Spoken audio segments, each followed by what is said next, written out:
$275 for half of the two. I'm trying to learn what I'm supposed to do. And no guidance. You could add $1,000. Another reason I don't. Hey, were you around when daycare? Okay. Okay. How's he doing? Good evening, everybody. It is March 17th, 2015, and it is now time to call this meeting of the successor agency to the Emeryville Redevelopment Agency to order. I don't see a preponderance of green tonight, but it is St. Patrick's Day, so happy St. Patrick's Day. Some green is prominently displayed. Yeah. Are there any public comments?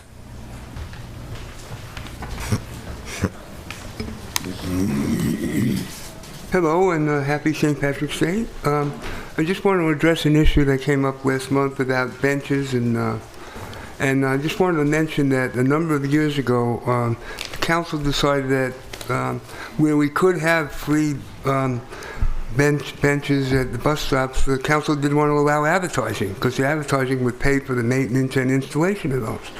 So you may want to reconsider that policy because we're 10 years later we still don't have these bus shelters. And the biggest problem is that there's nowhere for a senior to sit down. I mean, I'm getting old and I stand there and I get tired and I need a place to sit. So if you would reconsider the advertising, we could have it for free. Thank you.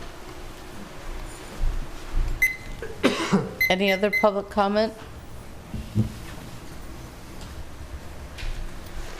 Hi, my name's John Weston. I'm a resident of San Francisco. You may have seen me sitting in the back row the last couple of council meetings. Mainly what I'm doing is research, absorbing as much successor agencies, city council, and financial advisory board proceedings as I can in preparation to teach a class on mortgage-backed securities, collateralized debt obligations, and that sort of thing to small, medium-sized public institutions, towns. So that's what I'm doing here. But I am looking for test subjects, so if anyone was interested in the first 10 or 20 minutes of this class for free, you're welcome to it. That's all I have to say. All right. Richard.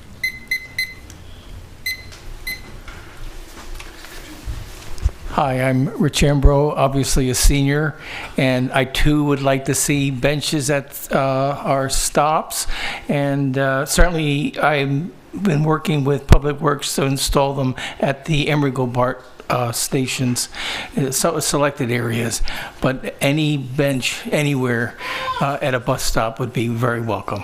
And if it involves or requires advertising, I can still sit on it. Thank you. Any other public comment for the successor agency? Oh, it's got a stupid chair. Okay, I'd like to talk now a little bit about affordable, family-friendly housing.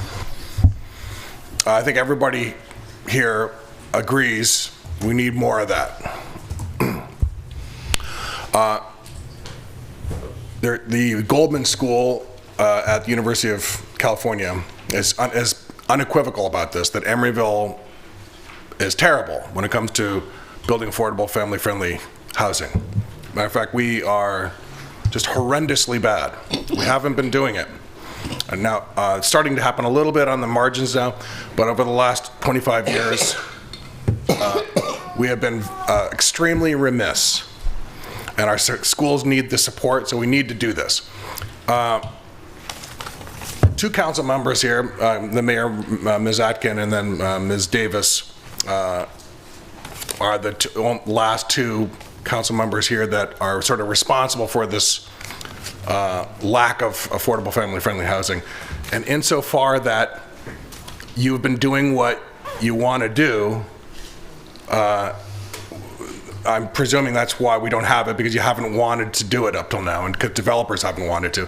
However, we've been hearing a lot, especially from the mayor, Ms. Atkins, Ms. Atkin, I'm sorry, that you've changed your mind and now you want it. And so I welcome that, and thank you for that to Ruth Atkin for this change of heart regarding affordable family-friendly housing. Haven't heard much talk about that from Ms. Davis. So I welcome this new talk, the new rhetoric about family-friendly housing, affordable family-friendly housing. But there was a solution proposed for this recently by the council majority. That would be Councilmember Donahue, Councilmember Asher, and Councilmember Martinez. And they came up with an idea to have a moratorium on multifamily residential housing so that we can develop a policy that accurately reflects what we all now say we want. But Ms. Atkin said no to that. No to this idea of a moratorium. Instead, you've got a better idea, is what you told us. You told us you like the ideas proposed by the moratorium, but you didn't think the moratorium is a good way of going about seeing those ideas come to fruition. So now you were successful in killing the moratorium idea, the mayor. And so now the onus is on you, Ruth. The onus is on you now to deliver affordable family-friendly housing. Since you stopped the way that the majority wanted to do it, now it's all on you. And I just wish you a lot of luck, and I hope you're successful. I'm taking you at your word that you actually do want to do affordable family-friendly housing in this city now. But I hope you've come to terms with the idea that you're going to have to start saying no to developers. Thank you. Is there any other public comment? All right. That being said, we have a very short consent calendar. Any opposed? That passes without exception. I'm sorry, who's the second? Thank you. There are no action items, so I shall adjourn the successor agency. And that takes us to the regular city council meeting. It's still St. Patrick's Day. Could you please call the roll? Give me a minute, give me 1 second, I need to catch up.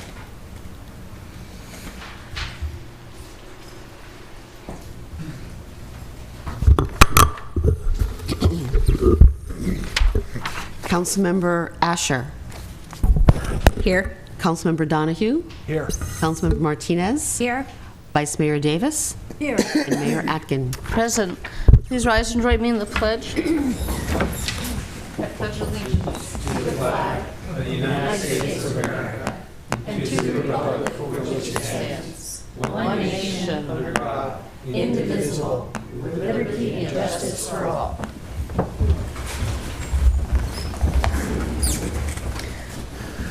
Is there any public comment for items not on the agenda?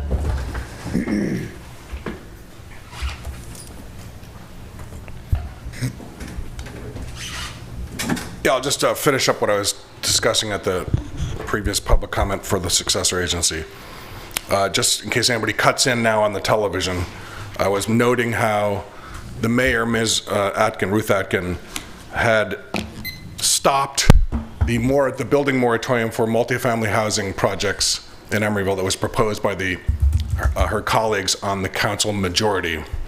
And the reason why the old guard was able to do that was because a supermajority was required for that vote. And so that's why the old guard was represented that night when the moratorium was killed by Mayor Atkin and by Councilmember Davis. But I just want to make sure that everybody understands, and the mayor, of course, understands, that since Ruth Atkin, the mayor, stopped the moratorium that her colleagues wanted to do and thought was prudent thing to do so that we could deliver the kind of housing, affordable, family-friendly housing that we want, the onus is now on Ruth Atkin to deliver that kind of housing, because we were told very clearly by the mayor that a moratorium is a bad way to go about getting that. So I take you at your word that it was a bad idea, but now you've got to deliver now, because we're going with your way. And so you're in control now. You didn't want to let your colleagues do it their way. So it's your way now. And the first test project moving forward is going to be it's called the marketplace development. and that's moving towards approval rapidly. And I can assure you right now that the project is sorely lacking on affordable family-friendly housing. It's got a multitude of problems, and it doesn't dovetail with the documents that we have ensconced at City Hall right now, let alone any new documents that might be produced, that would have been produced during the moratorium. But I don't know what mechanism you're going to use to try to get this kind of housing at that specific development, let alone other developments moving forward afterwards, say Sherwin-Williams and other ones. But this project is moving forward rapidly, and I'm sort of reminded of like in 1972 when Richard Nixon told us he had a secret way to end the war in Vietnam. It turns out it wasn't anything. I'm just wondering you said no to the moratorium, we're going to do it your way, you didn't reveal what your way is, and I'm just hoping you can put all this together, and I'm hoping you just haven't shown all your cards, and I'm hoping that you are successful in delivering affordable family-friendly housing to Emeryville, since you put the kibosh on your colleague's idea. And so let's hope that the mayor, Ruth Atkin, is successful in her stated goal of delivering that kind of family-friendly housing affordable to Emeryville. Thanks a lot. Joyce.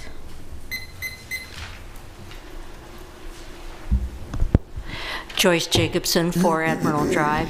I'd like to speak about the minimum wage. I know you're taking that up at the April 7th meeting, right, but it's possible that I won't be there, so I thought I'd jump the gun. I've been in a lot of conversations and reading a lot of material online and commentary about the minimum wage, and in my personal experience, the commentaries have fallen and reactions have fallen into 2-3 groups. A few people definitely not wanting to have any minimum wage increase. A few people wanting a minimum wage increase to $14.42, and then a very large number of people that I've been in touch with who definitely want a minimum wage increase and want it to increase to $12.25. And that's where I stand. I stand with the group that wants the increase to $12.25.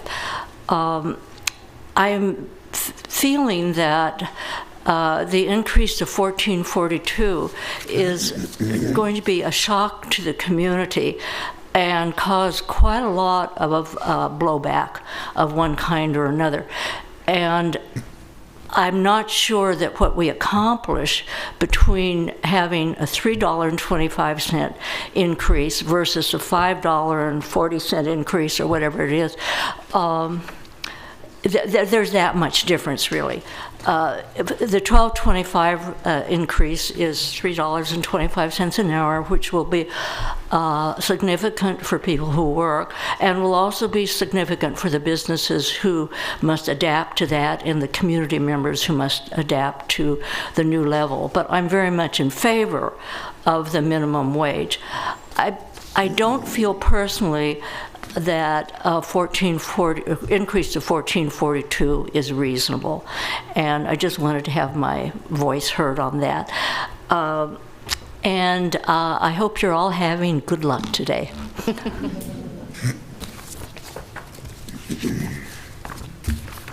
Cooley, resident, and I basically want to agree with everything that Joyce said. I will go a little bit further and say that I have been standing behind, or telling people that I've been standing behind the increase to $15 an hour in 2018, because that is a steady increase, and that brings it fairly close to where, if there's a 2.5% increase per year, that brings it fairly close to where you're starting, but it just gives people, businesses and residents and restaurants and whatever, a little bit of time to sort of work their way into it. So that's what I would suggest. Thank you. Hi, just a quick comment on the minimum wage. I think one other issue that needs to be looked at is whether 10 employees should constitute a small business. 50 would probably be more like it. I think that's going to impact a lot of people. I just want to follow up on Brian's comment. I attend a lot of regional meetings, and, what I heard at ABAG and NTC about this moratorium is that the city wouldn't have had a leg to stand on as far as being able to substantiate it. So I think you got people's attention, but I don't think moving forward would have been the right thing to do. You have to take a look at the other messages that it sends out there as far as wanting to attract regional money for housing. If you say you don't want to build any, that's a problem. And one of the things that's going to probably happen, at least my judgment here, in another few years, the state's going to say, you know what, cities, you're not building enough housing. We have so many jobs here. The state's going to end up imposing the ability to build the housing and take away some of the local control. I do have a solution for the affordable housing problem, and that is a half-cent sales tax for affordable housing and affordable retail. Now that I attend the County Transportation Commission meetings and I see how they administer the half-cent tax, if we had funding for affordable housing, we would attract millions of dollars in other funds, state and federal funds, because they're looking for people that have money that they can match. And I think we would have a great opportunity. So we'll hear more about that in the future, but I just wanted to throw that out there. Thank you.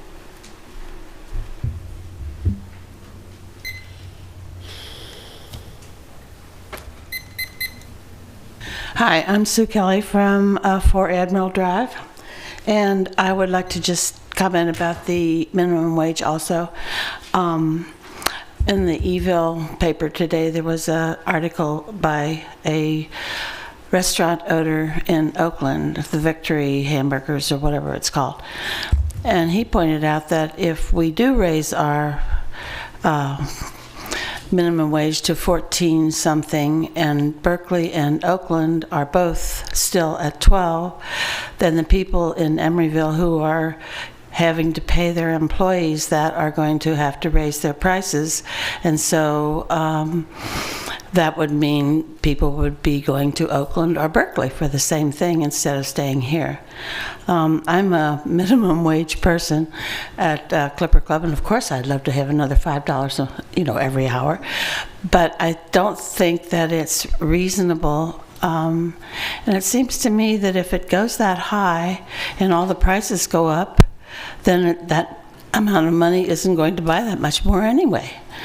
So I would prefer that if there is a minimum wage increase, it would be to the $12.25.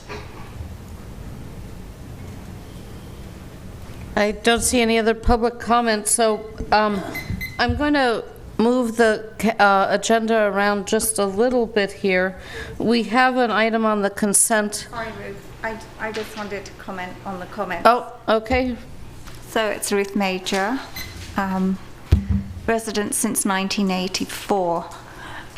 I just want to say, everybody keeps talking about how much the minimum wage is going to go up. And I think the point that gets forgotten is it's been so low for so long that the difference is because it's been so low for so long. And I don't think people will be going to different places to buy things because people shop where they like to shop, and it's certainly when you look at the sales taxes around in different counties, different places, people don't say, I'm going to Emeryville because it's 0.5% or it's 2% or it's a 1% difference. I think people go where they want to. And I also think that a lot of people are of a mind where they want to pay people and they want people to have a wage that they can actually exist on. And I, for one, would pay, and I don't exactly earn a fortune either, but I think there's social justice and equity issues, and I think if we want people to continue living here, we have to pay them. Otherwise, we won't have people here. Okay, thank you. All right, I don't see any of the public comments. I will continue with what I was going to do here. Before we hear from the city manager, I want to move a consent item up to what really is a very special order of the day. And what can I say after 32 years or something. It's time to bid you adieu, but we want to honor Cynthia with Cynthia Gilbert upon her retirement from the city after all this time. I do have a resolution here which I would love to read for you. So this is a resolution of the City Council of the City of Emeryville honoring Cynthia Gilbert upon her retirement from the city, Department of HR, after 32 years of continuous and honorable service. Whereas Cynthia Gilbert was hired by resolution number 83-4, so figure out that year, of the City Council into the Public Works Department on January 5th, 1983, and from that time forward to her last day on the job, which was this past March 5th, she has distinguished herself as a valued city employee.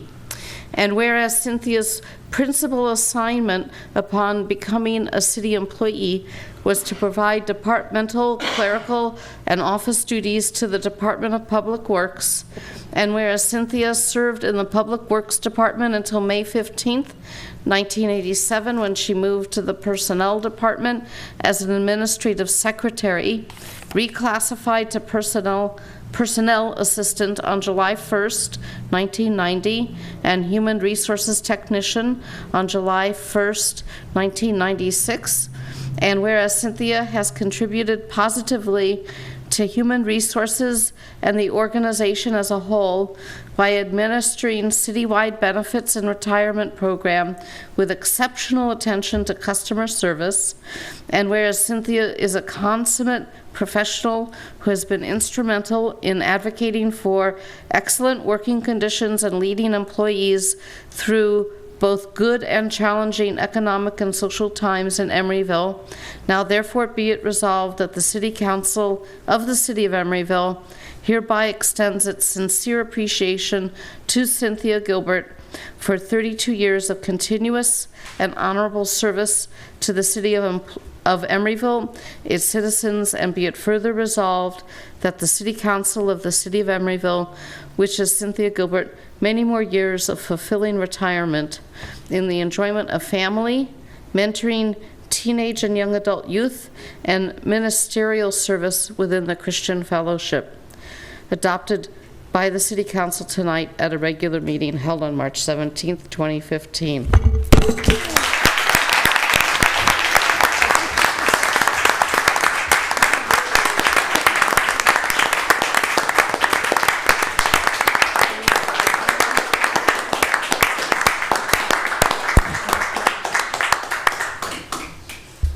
Congratulations. Do you want to say anything, Cynthia? 50 years old for you. Yeah, 40. Well, to Honorable Mayor Atkins and Council, I am honored to be retiring in such a good season. My 34 years of service have been wonderful.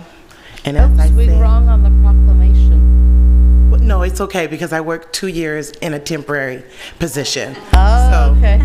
If we need to correct any of No, those dates. it's fine, it's fine. But it's just truly amazing. It doesn't seem like it's been 34 years. I don't feel 34 years older. And so I'm exiting at a time where I can still enjoy life and family and friends and do the things I desire to do. But truly, I thank you for the many years of service here with the City of Emeryville, and especially to our present city manager. I thank you, Sabrina, for the short season I've had with you, but really valuable words have been spoken into my life. And you know you're superb.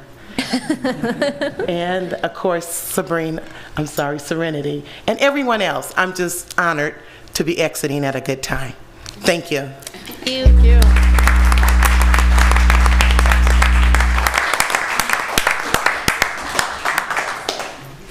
It's difficult to say goodbye to such a valuable employee, but again, from all of us, thank you so so much for all your service, and I'll just speak personally that every interaction I've had with you, you've been upbeat and positive and very responsive, and I can only think that that's true for all the contact that you've had with people. So thank you.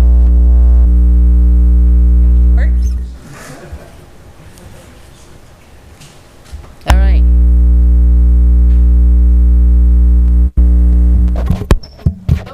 Is it yours, Bruce? If I push, if I turn it off, then it doesn't do it.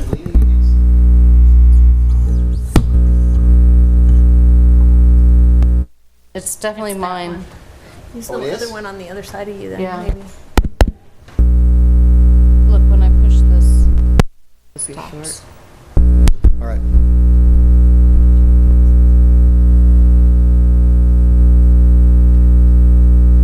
We'll wait and see if we can have a better acoustical experience here in a minute. Okay. Yeah, this microphone is off. So Off, okay. All right. Can you hear me? Hello, hello. Yes. Okay, great. So, let's backtrack to the city manager's report. I'm sorry, I need a motion, a second on that resolution. So moved. Second. All right, that's without exception. And Diane or Jack? Diane, I'm sorry, was the second? Thank you. Okay. Just a couple of quick announcements tonight. This coming Saturday, the 21st at 10 o'clock here in the council chambers, we are having our second community workshop on the Emeryville round and the PBID funding. So if you're interested in learning more about how the Emeryville round is funded and some of its current challenges, feel free to come on by 10 to about 11:30 here at City Hall. And we also have our Spring Carnival that's coming up on Saturday, March 28th. It is free at Doyle Hollis Park before we shut down the lawn for the season. It's from 12 until 3 o'clock, and at 12:30 sharp, I am told, the Easter egg hunt will be starting. So please come on out. Bring it in. That's it. All right. Move the consent. Is there a second on the consent? I'd like to pull 5.6 for a comment. Okay. Does anybody in the members of the public want to speak on anything on the consent calendar? Excuse me, is there a second for that consent calendar? I second. Okay. All right, there's no public comment on that. So a motion on everything except 5.6? All right. That's without exception.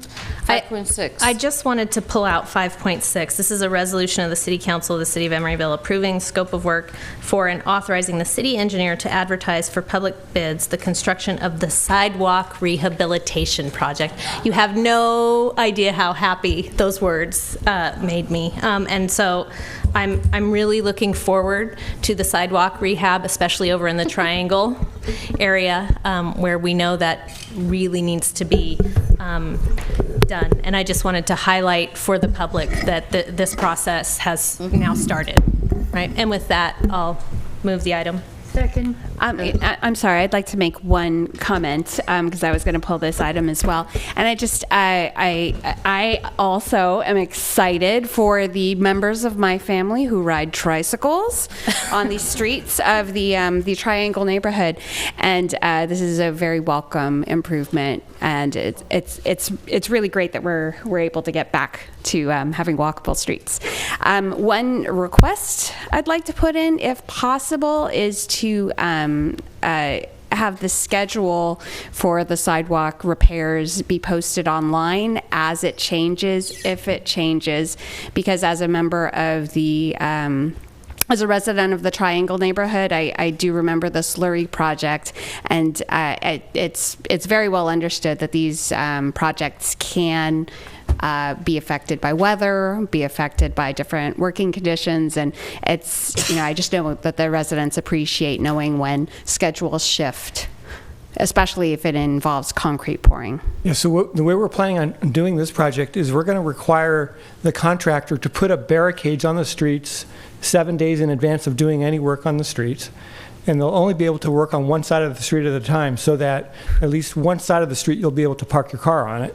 Right. Because we're going to have to prohibit parking in those areas during the work hours while they're working on the sidewalk. And then, so 7 days in advance, they'd post it. But then within 3 days before they remove any concrete in the area, they have to post the no parking signs. Right. So there'll be plenty of advance warning that the work will be happening. It's really difficult to predict exactly where the contractor will be at any one time for the city to post a schedule, because the contractor may not follow that schedule that we post. So we're going to leave it up to the contractor and make them do all the postings and placing the no parking signs. That's the way we were considering to do it. Now, we can try to keep postings and people alert, and we can put it on the city website where they're working, but to be specific as to the times, it's going to be difficult to track that. Yeah, it is difficult, but there are definitely seniors and disabled people who value the information as to whether they can park on their own side of the street, whether there's a blue zone or... Right, so we're definitely going to, I've got the specifications right here where we're working on that portion of it as well, where we're going to require 7 days in advance notice of the work. And it'll be good weather, so we shouldn't have to worry about the rainy season. Great. And it'll be right in the middle of the summer. Thank you. So is that a move in a second? Second. Okay, without exception. We need to continue item 6.1, if you're looking at a earlier version. Just for the record, that we're going to continue it to your next regular meeting of April 7th, 2015 in these chambers at 7:15. Okay. Or as soon as we get to it. All right. So I suspect most of you are here for our action item, which is 7.1, pertains to procedures relating to the formation of assessment districts. Who's giving the staff report? I am, Mayor. Okay.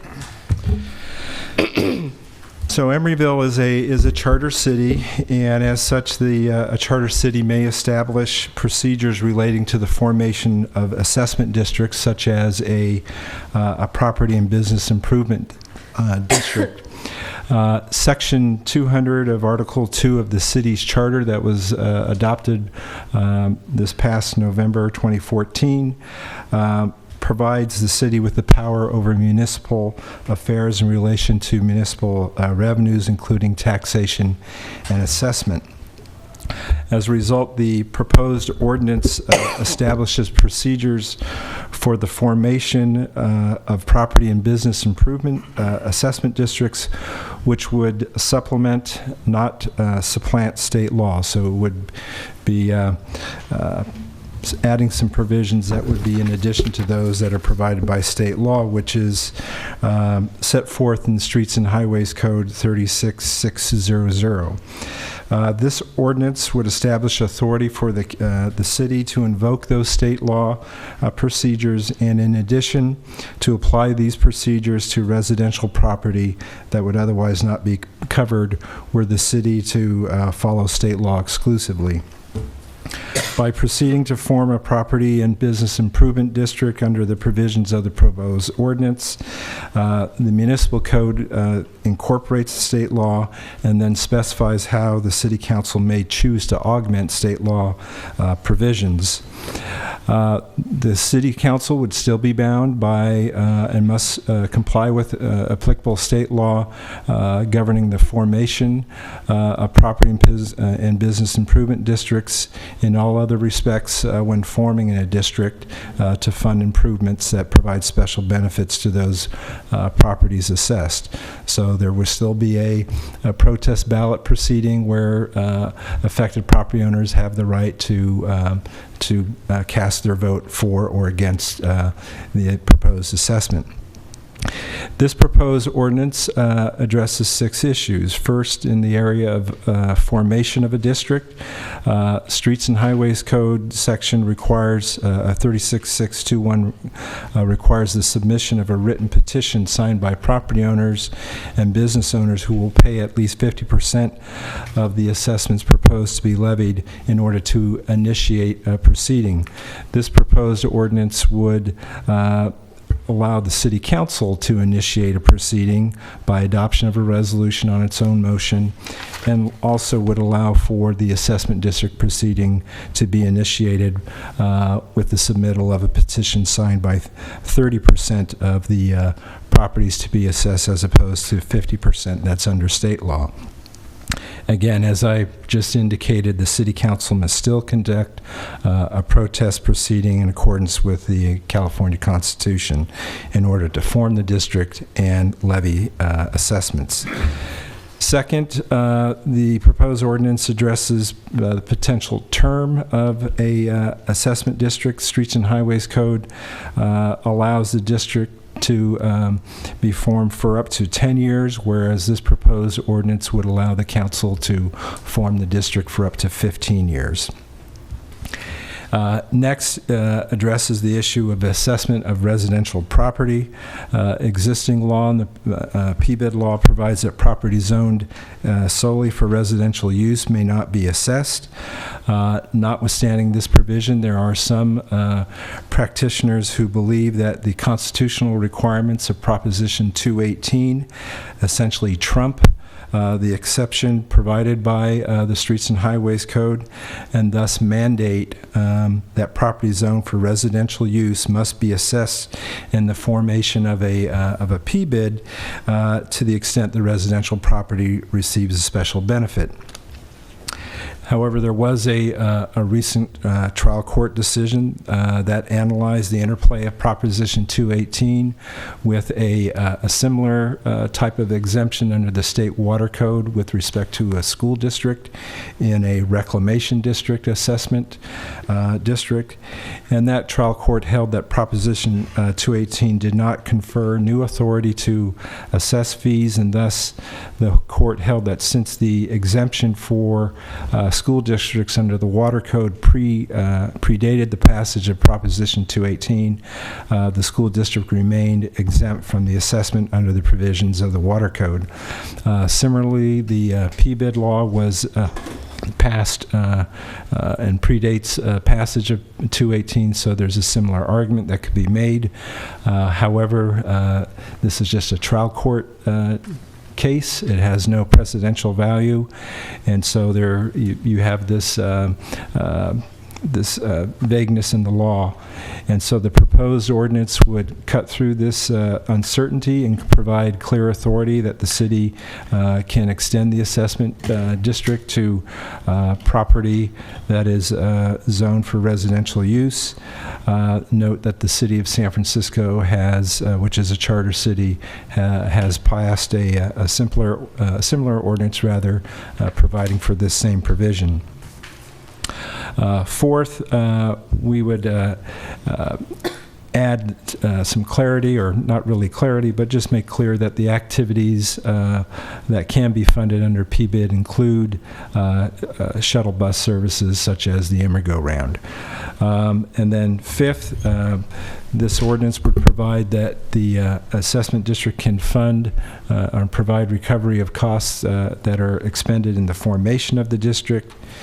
And then finally, the ordinance also provides the council with the authority to disestablish a district by a supermajority vote for essentially any reason, as opposed to under the Streets and Highways Code, an assessment district can only be disestablished due to malfeasance, misappropriation of funds, or other violations of law. At this point, if the council adopts this proposed ordinance first reading, second reading would come back to you on April 7th, would be effective May 7th. Therefore, the staff would come back to you on June 2nd to propose a resolution to where the council would decide whether it wanted to proceed in the formation of the district in accordance with this ordinance. And then also it will adopt a resolution to essentially initiate the proceedings and establish a public hearing that we would suggest be set for July 21st so that the protest ballot proceeding could be held on that evening. And so at this point, that's all I have. And if you have any questions. Are there any clarifying questions? Yeah. Move to read by title only so we can start the process. Clarifying question. Yeah. I'd like to ask staff to describe, if we were to pass this ordinance, what the protest ballot proceeding would look like roughly. It would be the same as it currently is. Essentially, the engineer's report that would come to you on June 2nd would identify the proposed assessments. Those proposed assessments would be mailed. There would be a sort of a ballot that gets mailed out to all the affected property owners. Those ballots would have to be mailed at least 45 days in advance of the public hearing. So if the council adopted the resolution on June 2nd, and the public hearing was on July 21st, that's 49 days, so we would have a couple days to get those ballots mailed. And then when the hearing comes before you on July 21st, if there is a majority protest of those ballots submitted, and the majority protest is in relation to the amount of the assessment, not just sheer number, but the amount of assessment that those protest ballots represent. If it's more than 50%, then the council cannot adopt the assessment district. If it's less than that, then the city council may. It's still within the discretion of the council at that time to decide whether to form the district and levy the assessments.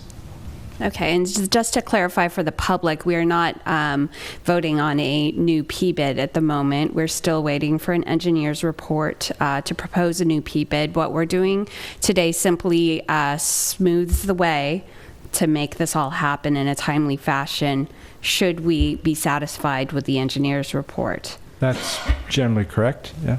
If I could just add that we did have the first community workshop on March 9th. There'll be another workshop on this Saturday, March 21st from 10 to 11:30 here in this chambers. There'll be a study session on May 19th, and we are hoping that there is the draft engineer's report and management plan available for that. Certainly we'll have the highlights of it, if not the entire report done. So it'll be another opportunity for the public to see it. We will also be sending out a postcard in early May, telling people that this will kind of look in the mail, it's going to be coming, so people will not just get the ballot in the mail and wonder what's going on, but they will have heard about it beforehand.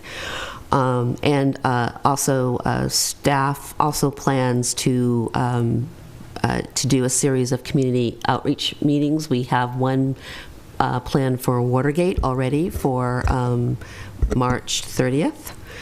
And we will be scheduling others as well. So this, what the city attorney said, is kind of the legalistic steps, but surrounding that there is a community outreach plan that staff is working on. And so by the time residents and business parcel owners, commercial and residential parcel owners receive those ballots, that hopefully they will have had plenty of opportunity to know what they're voting about. I have a question. In all of these procedures, there's nothing really that specifies what would constitute the boundaries of this assessment district. That would be in the management plan that would come to you. Certainly our jurisdiction extends to the city of Emeryville to levy the assessment, and then the management plan would also identify that as well. Okay. The Any engineer's other report. questions from council? No, I don't have Right. There was a motion to read by title only. Is there a second? I second. Okay. All those in favor? Aye. An ordinance of the City Council of the City of Emeryville adding Chapter 9 to Title 3 of the Emeryville Municipal Code, establishing procedures relating to the formation of assessment districts. All right. Public comment before we... Yeah, I have a couple of comments. You may want to look at some other legal advice. What does it mean to add 15 more years? Why don't you at least have a few more hearings and find out whether anyone's interested in extending a P-bid for 15 years? There's some question about the interpretation of a special benefit or a general benefit. I mean, a special benefit is something you get that's special, and a general benefit is something that applies to everybody. The service is available to everybody, and I think you're going to have a tough time proving that it's a special benefit. And also that it's a private system. I love when Karen says, well, we don't want to be a transit system, we have to comply with all those federal laws. Well, those federal laws give people rights. It gives you right to the planning of the routes, that service can't be cut, that handicapped access has to be there, that buses have, more than one door. There's a whole lot of rights that go with that, should be considered. And as well as a lot of other funding. There's a lot of funding for transit coming down the pike. I think the Emeryville is a transit system, and to say that it isn't is not being genuine. Thank you. Any other public comment?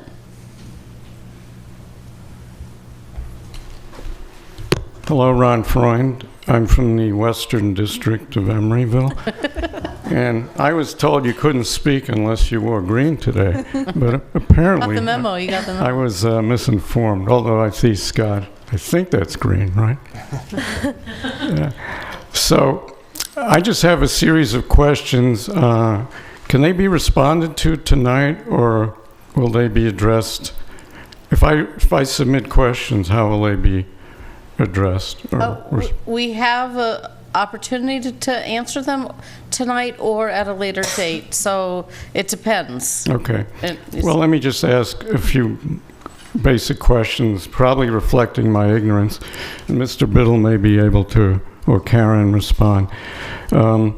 What is the necessity of the timeline in terms of the renewal? Does it have to be done by July 21st? Is there any magic to the timeline? Given the issues surrounding the minimum wage, which are very large, is there a way we can move this back slightly and still meet the renewal date?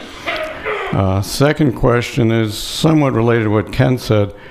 How do we determine the special benefit when there are both residential and commercial properties along the same route? For example, the Powell Street route covers all of Watergate, but it also stops at the Towers, the Market, Trader Vic's, the Hong Kong restaurant, and now with the longer route, the Marina and the police station. How is that to be determined? How do you compute that? In the voting, my understanding is that it's weighted voting based on square footage. Can the PBID have other methods of weighting? Otherwise, would it not always be the case that business owners would be able to outvote residential owners, having the greater weight on being on their side? Will everyone be assessed, including single-family homes, rather than just multi-unit properties? Let's see. Are there any other kinds of fees that could be used as supplemental to the assessment, whereby businesses could, for example, provide bypasses, and get a tax deduction for their employees as a supplemental use for people that, for example, aren't residents of Emeryville? So these are some of the questions. If you can answer any of them, Michael or Karen, that'd be great. I would just say that a lot of the questions that you're asking is part of the process by which the management plan is developed. The action here tonight simply sets the parameters by which a PBID assessment can be proposed and submitted to the parcel owners for consideration. So all those issues that you mentioned, none of that is being really addressed tonight, and is part of the process by which we get to a document that then would be put in front of the parcel owners. Having said that, a couple of questions are a special benefit and general benefit is determined by the assessment engineer, and the criteria that he's looking at really is a combination of accessibility to the service and trip generation. The more trips that your land use generates, kind of the more benefit that you get. It's not necessarily based upon actual use, it's upon accessibility. So, for example, you could have an office building that one year nobody is riding the Emeryville around, but the next year, 50% of the workers there are. The benefit to that commercial property owner is the same.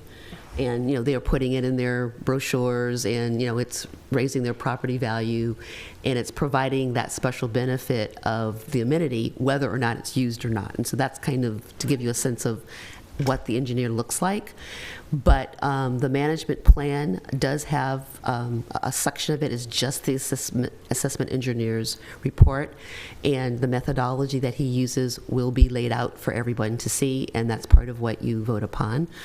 The ballot will be sent to every parcel owner that would be subject to the P-bid. So at this point, it's a citywide assessment. The proposal is for it to be both residents and for businesses. Again, this action today allows for that. It doesn't say that is in fact going to be the P-bid that is going to be proposed. And it would be based upon the value of the assessment. But even if less of a majority of the property owners consisting of less than 50% of the assessment returns say no, the City Council ultimately has the authority, well, they can't approve it if the protest vote is no. Right. But it is in their authority to adopt it or not if it says yes. And so that is kind of a further protection under the law that provides the council with some independence on whether to go for it. So all of this will be part of the process. It'll be part of the community outreach. The management plan, the assessment engineer, I just seen some drafts of kind of his first take, and while it's an objective process, I mean, his assumptions are his assumptions, but you can certainly give him more information to help him refine his assumptions or her assumptions. So that piece of it will be probably one of the first things that will be done, because kind of everything, because a lot of other issues fall under, follow that.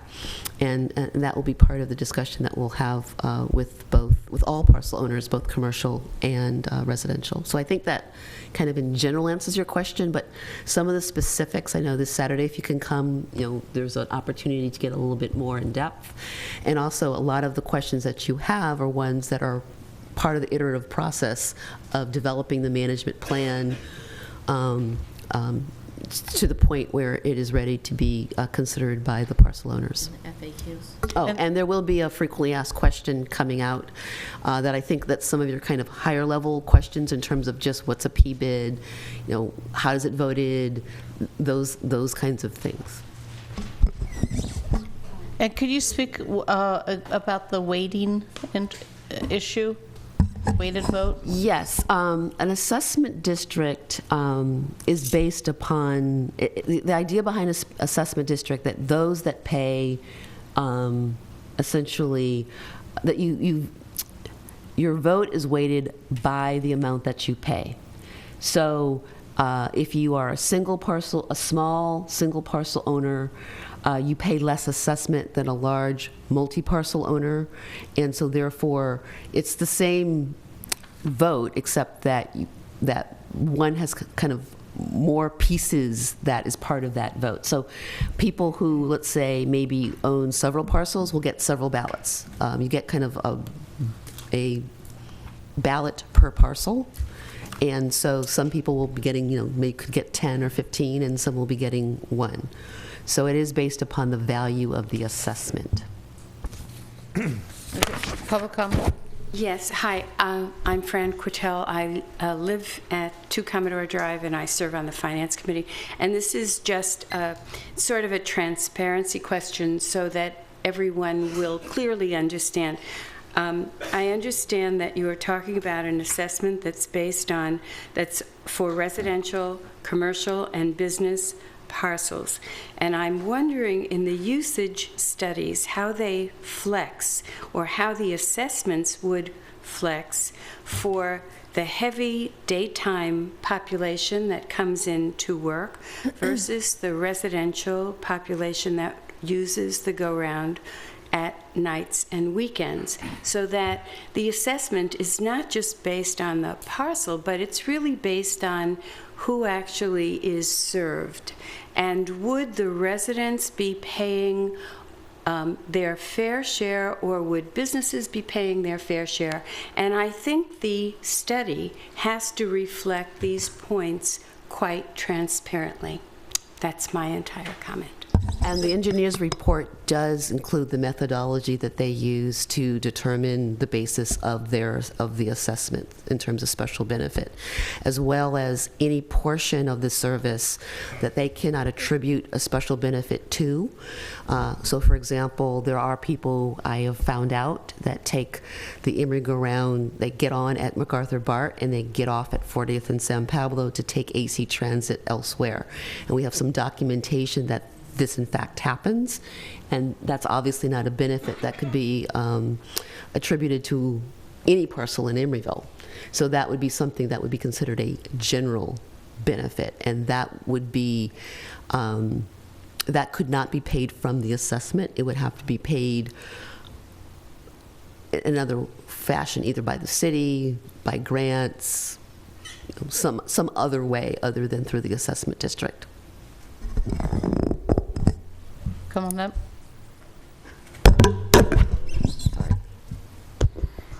I just want to speak about this and just a host of other subjects here that regarding the basic concepts of governance. Like what are we trying to do here with City Hall and governing here? Well, I think the basic idea here is what we're really trying to do is we're trying to address social and economic justice issues, because the weak among us and the powerless among us are sort of not represented, or their interests are not represented in the capitalist system that we have. And so the function of governance, I think the primary function is to represent those people's interests, the weak and the powerless, the dispossessed. So whenever you're trying to make decisions here, and this could go to the minimum wage or like in a PBIT or anything, I think you should be, first of all, listening to, in this case with the City Council, you should be listening to the residents, because they vote. Businesses don't vote, and so in that regard, they count for less. They don't even vote. They're not voting entities. Similarly, their interests don't really need to be looked out after, because they're not part of the group of since you're interested in social and economic justice, they're on the other side of the ledger there. So you're supposed to be looking out after the weak and the dispossessed and the people that are being harmed. So that's your primary function, I think. And so businesses should be listened to less, I think. And in addition, businesses have an ulterior motive, and that is the profit motive, which is fine that they're trying to make a profit, but it's not radical notion to bring up the idea that in chasing profits, that will color their rhetoric. And they'll get up before you, businesses, and they will either lie or misconstrue or conveniently forget things that would serve to help their bottom lines, their profits. So that's, you should always keep that in mind. I mean, that they are seeking profits, and so they should be listened to, I think, less. I think you should assume that they're seeking profits and that the money has a corrupting influence, and that's not a radical idea.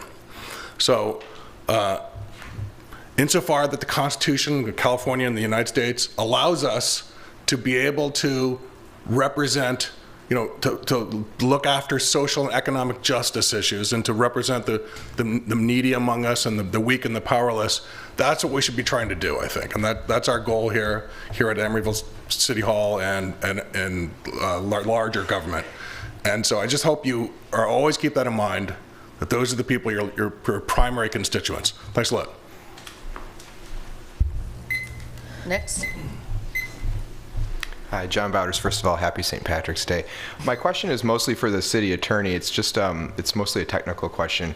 But in the California Constitution, and we have code related to school districts when it's a special district, and we have an oversight committee that's comprised of residents to oversee the expenditures that are made by that special assessment district. And so I know that the current PBID, the TMA oversees that, but I'm curious, depending on the scope of this, in particular, if this was to apply broadly to residents, or if not, and it was to be narrowed, I would be curious either to know one of two things: whether the statutes authorizing the creation of the special district, whether there's a mandatory requirement for a citizen oversight committee, as there are in the case of other special districts and parcel districts assessment taxes, and if not, what is the accountability metric for residents? I think, speaking to the questions that were asked, I understand we're at the very beginning stage of the process, so it's not necessary to fully evaluate what that needs to look like, but I'm just curious what the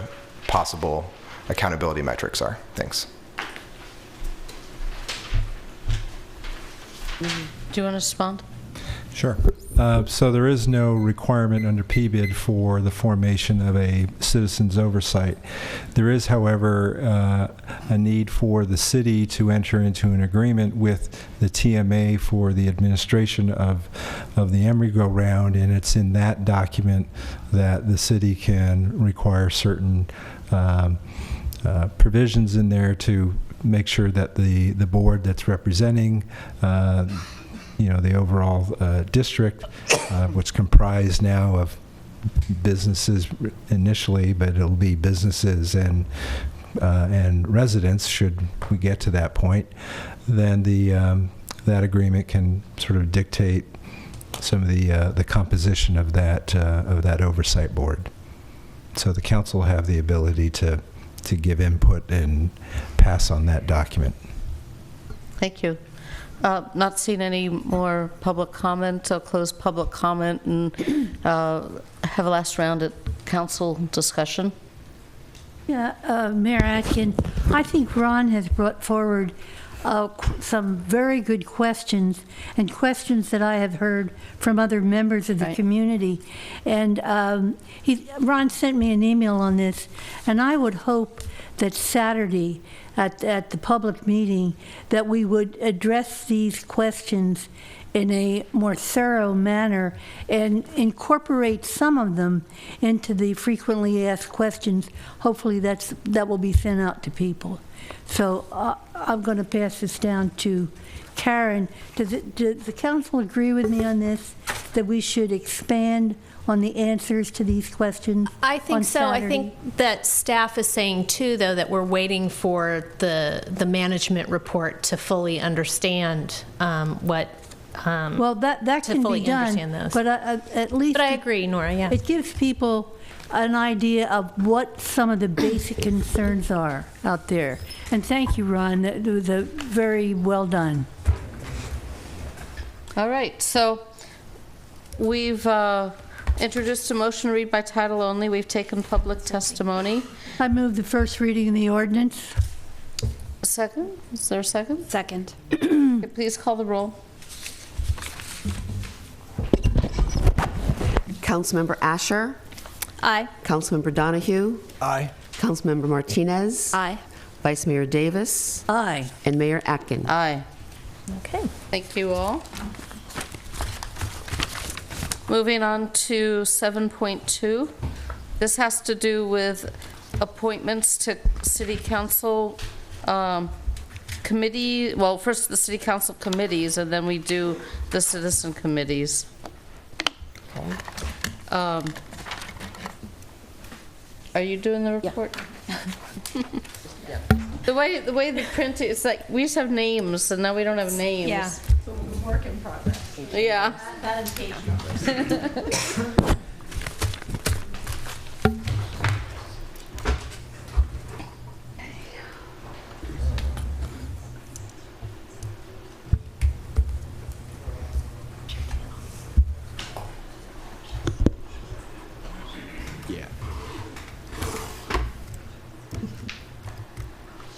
What do you say? I don't know if your name. What is it? There.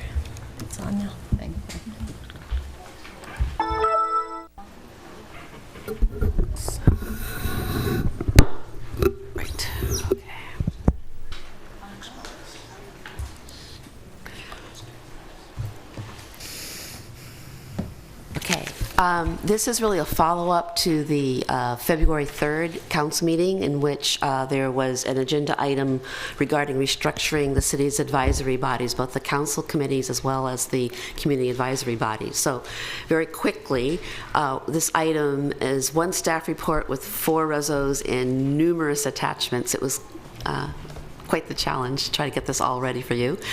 And so what you have in front of you is revisions to the local roster of boards, commissions, and committees, both for the City Council and the Community Advisory Committees, revised council rules of procedure, revised council committee rules of procedures, usually called the committee bylaws, as well as the other direction from February 3rd was to establish an ACDC Parent Advisory Committee, a neighborhood association pilot program, and a town hall pilot program. And I will go a little bit ahead of myself and say that numbers 3, 4, and 5 are next steps.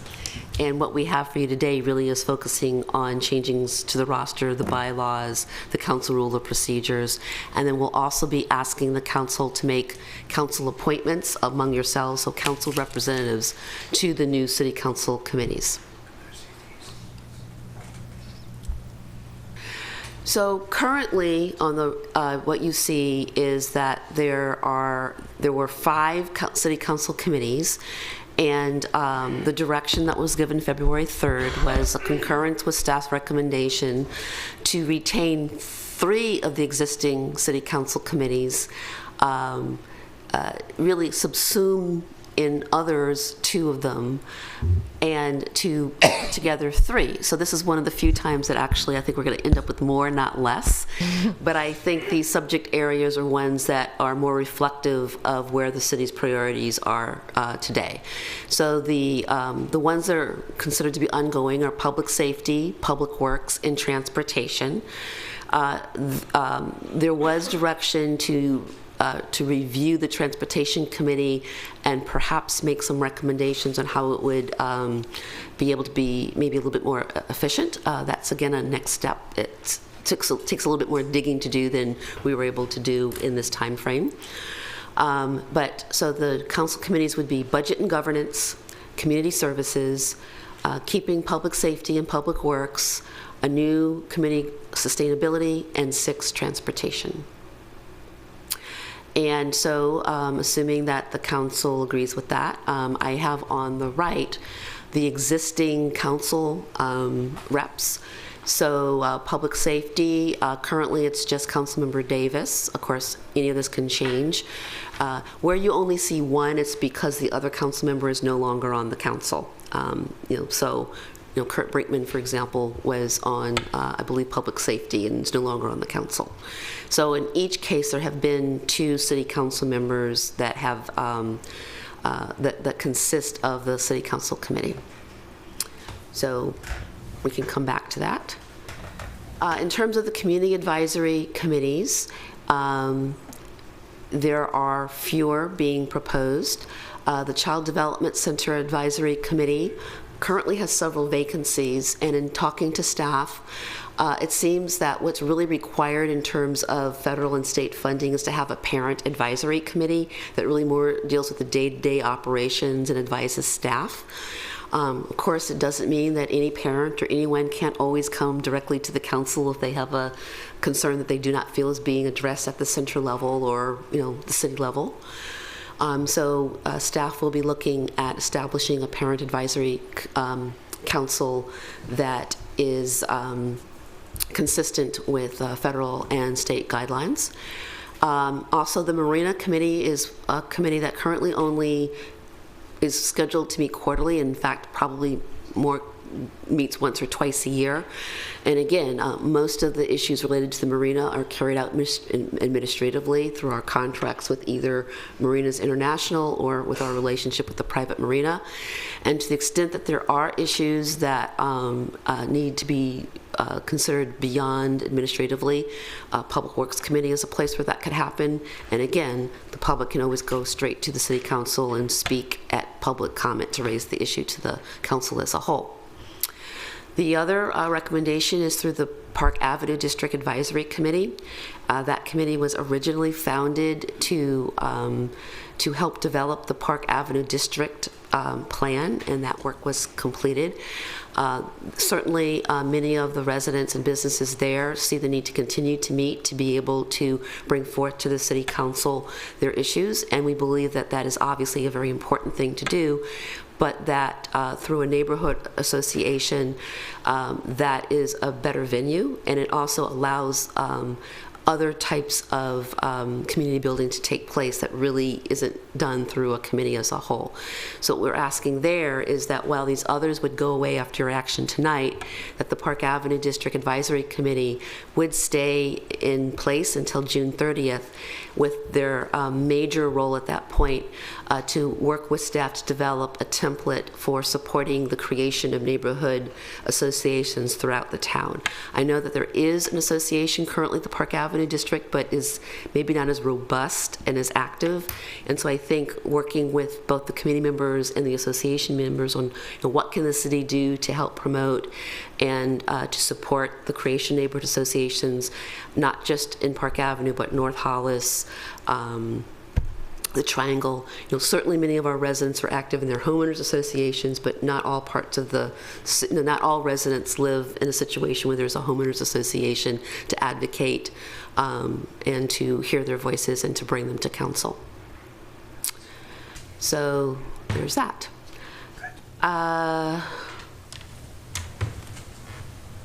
Meeting frequency.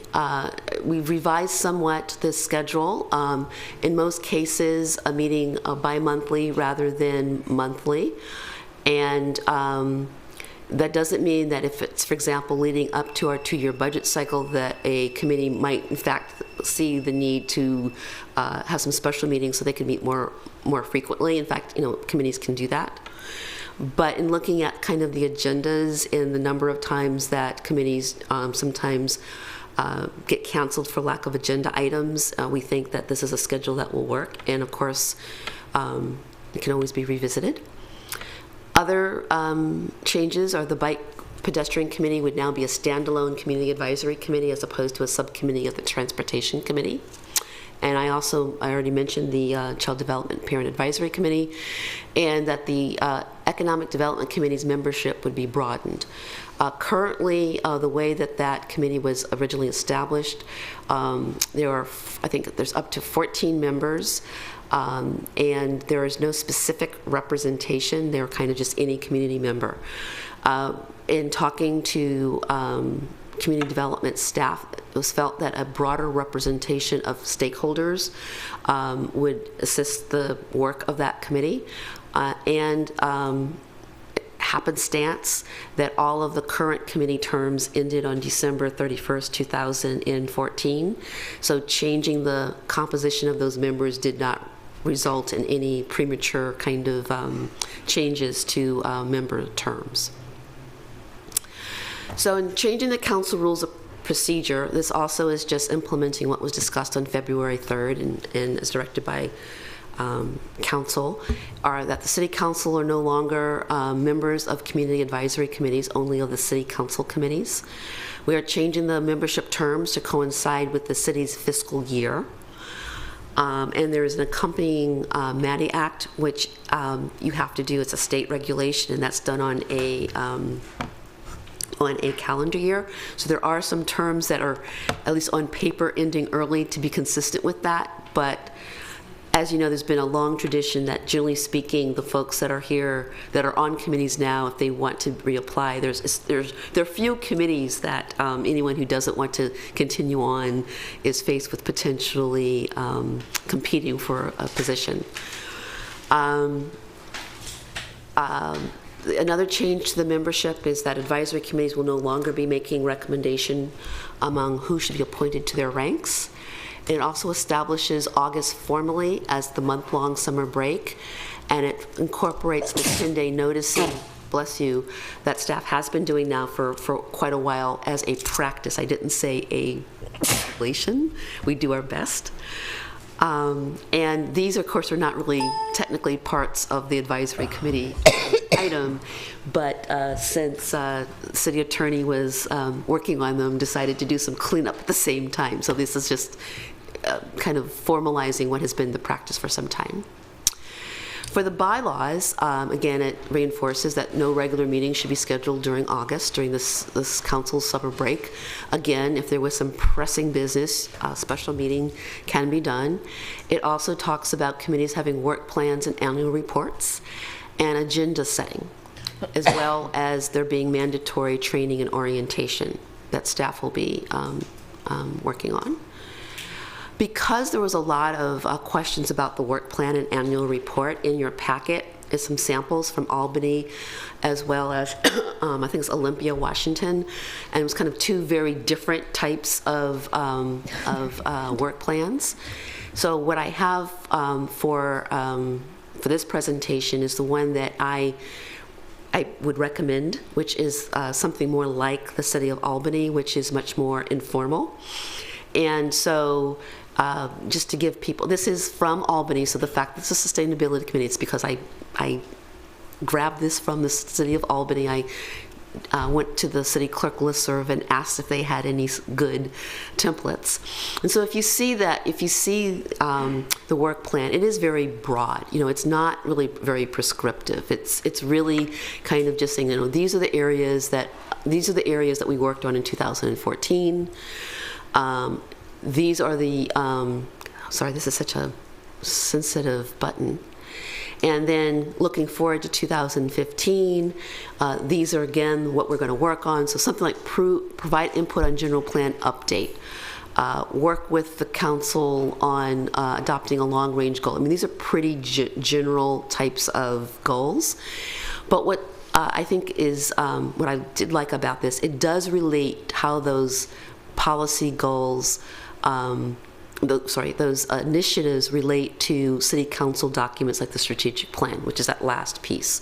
So you see, it says the priority projects will help implement the city council's strategic plan objectives to advance climate action with a few specifics. So again, it's not very prescriptive. It's just really reinforcing kind of the priorities that the staff has set as being what the committee will work on. So I also did a sample agenda based upon that work plan. It was very kind of back of the envelope, just to give you a sense of then how do you generate an agenda from that work plan. So if you notice that that in the work plan it talked about that they would provide input on CCA's Community Choice Aggregation, the Art and Green Festival, proposed residential energy ordinance recommendations. So these would be scheduled as something that for this particular agenda that they were going to try to chew on some as part of implementing their work plan.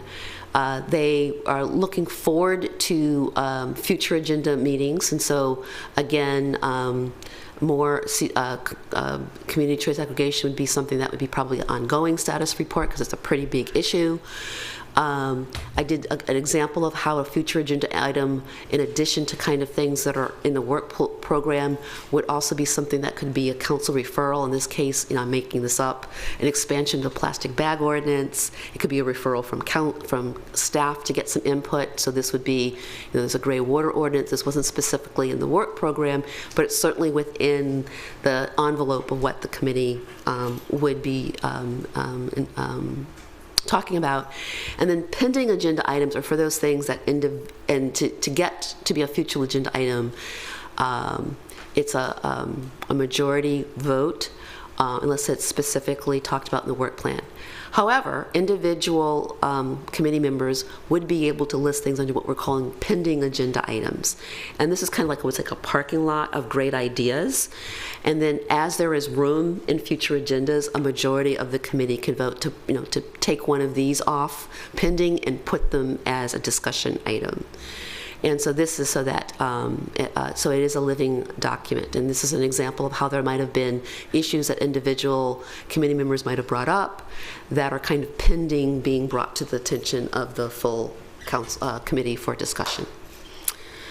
So next steps would be one, which I didn't say here, would be well, obviously, for the council to hopefully approve all the various legislative actions to make this so, which is amending the roster, amending the Madiac notice of vacancies, and to change the bylaws and the council rules of procedure. Then for staff, we will continue to look at the scope of responsibility for the Transportation Committee, amending the municipal code to eliminate the Community Development Advisory Committee, which is not the same as the Community Development Advisory Commission, the Community Development Commission of Emeryville. This is something that I've been in the city for 20 years, and I don't know that it's ever met. No. So it's really just a cleanup. I said working with the Park Avenue District Advisory Committee.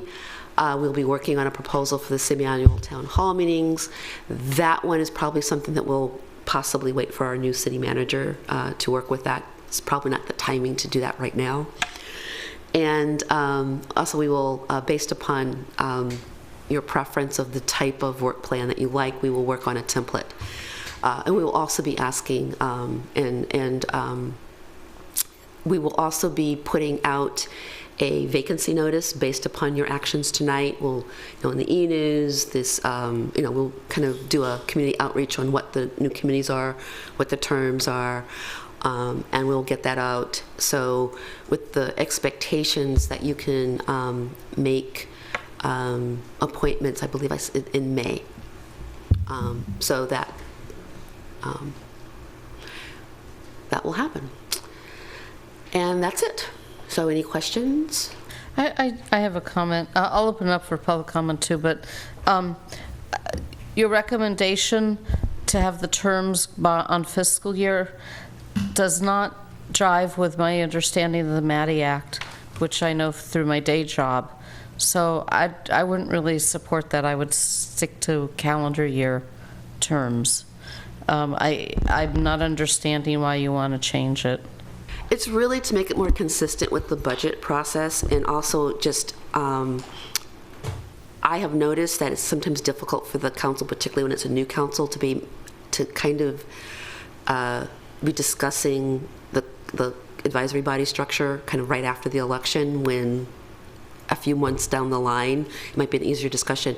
In terms of the Maddie Act, the Maddie Act just requires that you publicly notice in a format all the vacancies that are coming up in the next calendar year.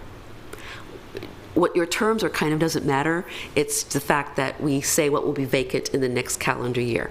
So the Maddie Act notice that you see does have kind of any terms that would be up this year, regardless of whether it was even though it would be a fiscal year term. So the two don't have to coincide, as long as you are noticing all the vacancies that are going to be up. So we will be noticing July 1 vacancies in January. Excuse me?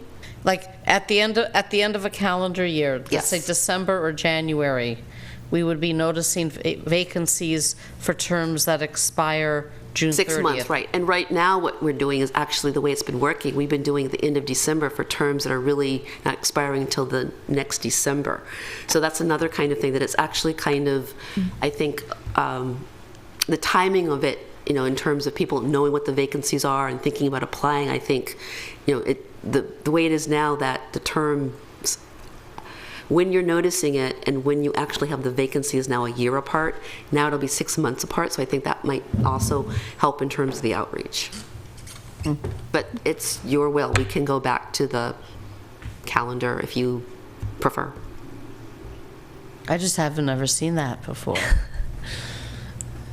It's just, I will say it did make putting that attachment, bless you, a little bit more challenging than usual. But that's really, kind of the only difference, is thinking about that. Okay, are there any other clarifying comments or questions to Karen from council? Any public comment on this? Yeah. Yeah, there are some good ideas here, but I don't understand why we're going to start telling the committees what they should do. I mean, what problem are we trying to fix here? I just don't understand. I mean, I think everything's going fine as far as, committees. The committee hears what it wants to hear. I mean, if they want to hear something else, Why not? I just think there's a lot of unnecessary regulation here. I could see consolidating the committees, that makes sense. But why didn't you ask any of the committees to give you input on this before it happened? That's another thing that's kind of strange. This is like staff running the show here. They got to interview committee members. That's what MTC does. You can't get on an MTC committee unless the staff approves you. So I don't know if we want to do that. So thank you. Bill Reuter, a member of the Economic Development Advisory Committee. Nora, correct me if my impressions are wrong, but when this issue was raised in the last meeting of the committee, a number of people said they couldn't quite fathom how the committee would do the kind of work it's done in the past if it became a quarterly meeting committee as opposed to a monthly. I'd like to throw that out. I don't have a strong opinion one way or the other. I just love going to meetings, as you all know. But it's worth thinking about whether a committee can, in fact, do its work 4 times a year rather than, say, 11 times a year. Think about that with reference to the Economic Development Advisory Committee. Come on up, Fran. Yes, I'm still Fran Quittel on the Finance Committee, and so I just have a couple of questions. One is, when you serve on the Finance Committee, or if it would be called the Budget Committee, I'd like the meetings really to coincide more with things that are happening in this over the city fiscal cycle, so that and maybe we could even plan it for the year, that something is going to happen, and this is going to be the thing that we study for that particular upcoming meeting. And maybe the 10-day advance, sometimes it's really not enough, as far as I'm concerned, to adequately study what we need to come to the meeting prepared to discuss. So those are just 2 comments about the setting the agenda over the course of the year so that it dovetails with big issues for the Finance Committee, and then having a bigger study period. Okay, so then I didn't understand some things. I have found that on the Finance Committee, it's hard to get somebody who really is interested in finance who's going to do the homework. And I think it's nice if you know somebody who would be qualified to serve, that you can suggest that person. So I'm just wondering about if that is going to be eliminated. I also am wondering if there will not be any member of City Council who would be the formal liaison to the committee. And I second Ken. I'd like to know who sets the agenda for a committee, and whether or not the committee can add agenda items and set the agenda. This is in particular, with particular regard to the Finance Committee, but these are questions really for all the committees, if you want diligent committee members. I'm sorry if I wasn't clear enough, but the agenda setting is, the committee develops the work plan and develops the agenda. The rationale between having a work plan is exactly what you said, and so when you know that there's certain, there's that the committee is able to pace themselves, is able to kind of forecast what are the major priorities that they would want to weigh in. So it's to the extent that staff developed a draft, it would be just a draft. It's the committee that that says this is our work plan. And the agenda process, again, it's just to more be able to make sure that you then are getting through your work plan, because that the agenda should reflect that.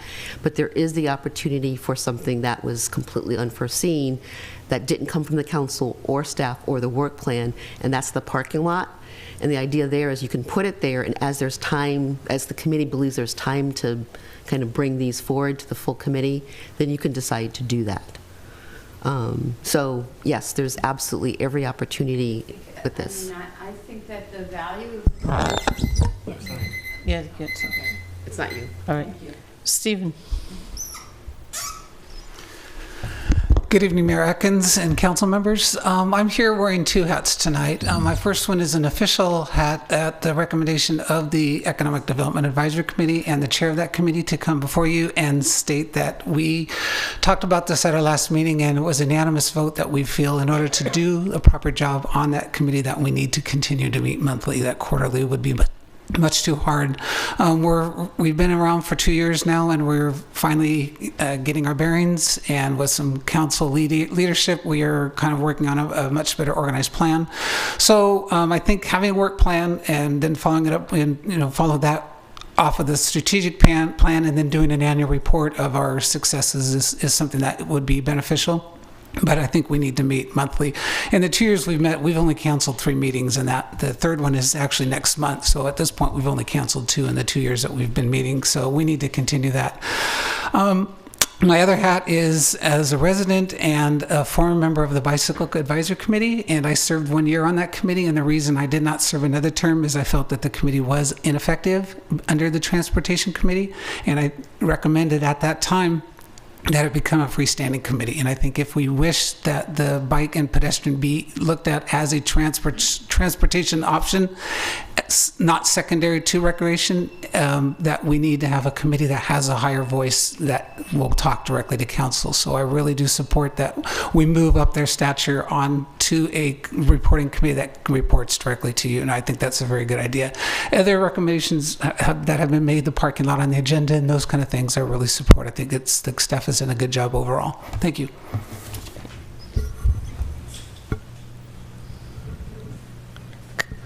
Come on up. Hello, Rob Arias. I write the Evil Eye News blog. I'm also on the Park Avenue District Committee, one of the ones that's apparently on the chopping block. The discussion from our last meeting, I think, is that I don't want to represent everybody, but it was basically the worst time possible to eliminate our committee. I mean, there's just so much going on. Sherwin-Williams, the Pellegrini building is for sale, Banker's Mark project, dog park, skate park, also the Restoration Hardware going to the Rug Depot outlet. There's just so much going on, and I don't think we'd be necessarily opposed to a transition, but I think with the current plan, we have maybe one more meeting. It's not enough to tie up the loose ends that we need to for this district committee. So again, I still don't completely understand if it's a cost-cutting measure, if it's an efficiency measure, but if the net cumulative effect of what you're trying to do is increase engagement. I've talked to all of you. I think you want increased resident engagement. This is not going to accomplish it. You're going to get the same, again, 10 people here at City Council meeting every time. So if we want to increase engagement, let's figure out a better plan. I don't think it's a very good one. I also wanted to find out if there is a policy amongst the city for council members returning messages to the media / residents. Diane is fantastic at it. I have to give you kudos for that. Nora usually gets back to me pretty promptly. Ruth, I think we've broken ground.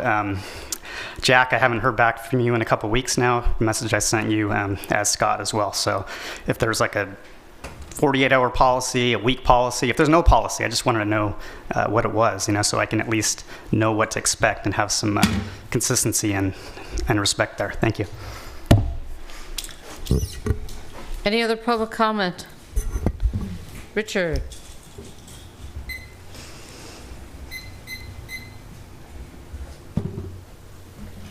Hi, I'm Richard, and I sit on the Commission for Aging, and I'm confused about how that particular commission is functions and is composed. We deal with we're set in the Emeryville Senior Center, and we deal with the staff, but the staff has power over what we do to some degree, and I don't know how typical that is of commissions and committees in general, where there's, I guess that would be an institutional and structural presence that participates, oversees, but in some cases has, I would say, power to affect the functioning of the commission. So I'm not. This is a question that I've been puzzling over, and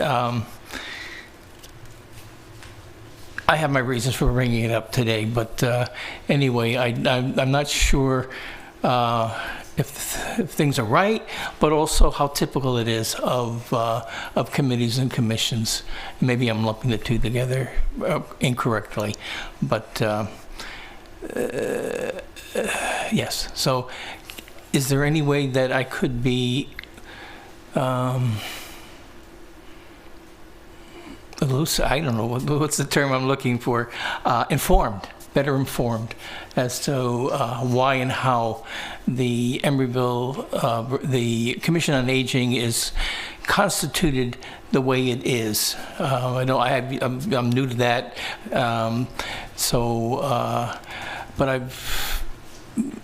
recently I've been feeling uncomfortable about certain aspects of that setting and institutional organization. So if you can give comments on that. Maybe Nora know better than I do. She's been around for a long time. I'm new, but there's been some uncomfortable things in recently. I'll leave it at that. So thank you. Any other public comment?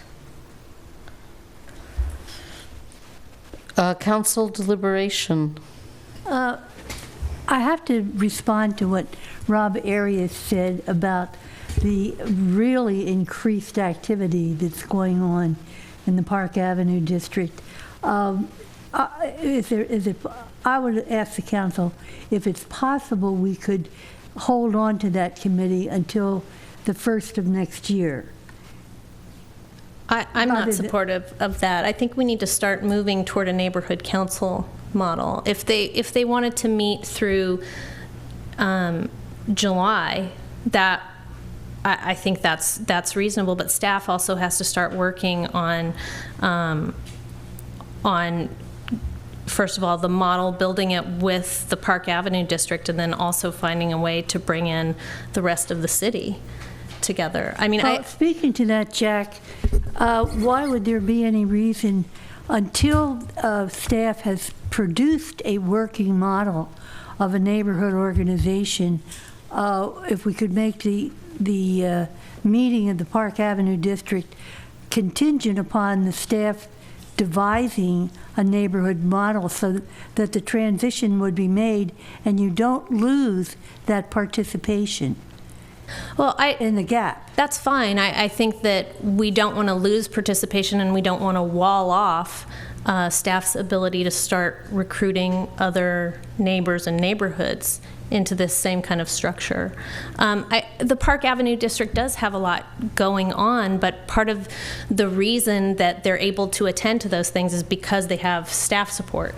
And there may be issues throughout the city, and those voices are not being amplified, and they don't have the structure behind them. And so I'm really looking for, the mayor talked about getting a better relational infrastructure in the city, and I really think moving to the town hall, once or twice a year, and also getting the neighborhood councils online is a step in that direction.